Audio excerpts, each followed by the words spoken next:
Origami isn't a hobby you choose, it's a hobby that chooses you. Hearing this, you're probably like, wow, that's philosophical. You're probably some origami senpai or something. No, no, no, no, no. I, as what is known as an origami derp. So I guess origami didn't pick me. Back when I was 9, origami was one of the coolest things out there. Like, if you did origami, boom, 15 friends. And I really wanted in on it. But the second I touched the paper, I really wasn't feeling it.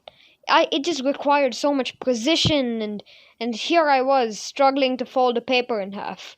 So I lost interest, because I mean, what's even the point of trying, am I right?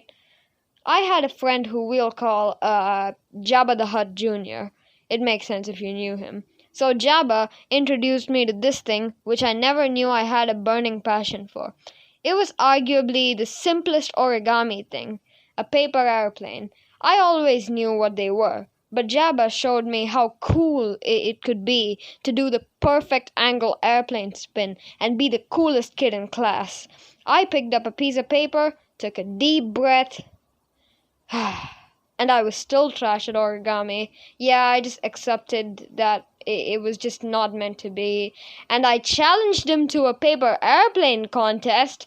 Like, what was I doing? Anyway, but I can't do origami to save my life. And I really wasn't planning on losing, so I asked my grandfather to do the dirty work for me. Heh. He picked up a piece of paper, did some magic, and gave me this. Now he was the origami senpai we were talking about at the start. It didn't look anything like Jabba's airplane, but it was cool looking in its own way. It had these cool wing looking things and a tail. Yeah, I was never gonna lose. And there we were.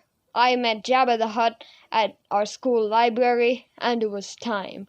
We were gonna throw our planes along the side of the corridor, on the side of the library, and it was gonna be just so amazing.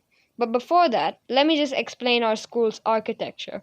There was this aviary thing that our school had with chickens and rabbits and parrots and stuff on the first floor, and it was near the staircase that led up to the library on the third floor. And there was this giant opening near the library corridor, and it was big enough for someone to jump through and land on the aviary roof. So obviously, it was a great idea to have an airplane race right there. Long story short, we threw the airplanes, and mine did like 3 backflips, and we were all like, whoa! Not because it looked hella tight, but because it flew out of the opening. Yeah. And it landed on the aviary roof, and I just ran down the staircase to go try and pick it back up from the roof.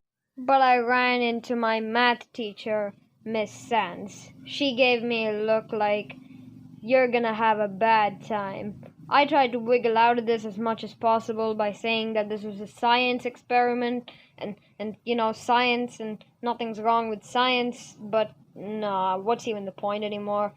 I was in the ruins. She wrote a letter to my parents condemning me for littering? What? That airplane was worth way more than litter. After that, I actually never made another paper airplane like that ever again. My parents got mad at me, the behavior section on my report card went down that year, and I even remember being to Origami Senpai here like, I have brought dishonor. I lost. And the teacher, she said our plane looked like trash. End this suffering. Kill me now with your paper cuts. But he didn't care too much. Probably thought I was gonna lose anyway. But I was pretty scarred. And there were 2 things I learned that day. Number 1, cheaters never prosper. I only lost because I cheated in the first place. And 2, never do origami because it's gonna backstab you!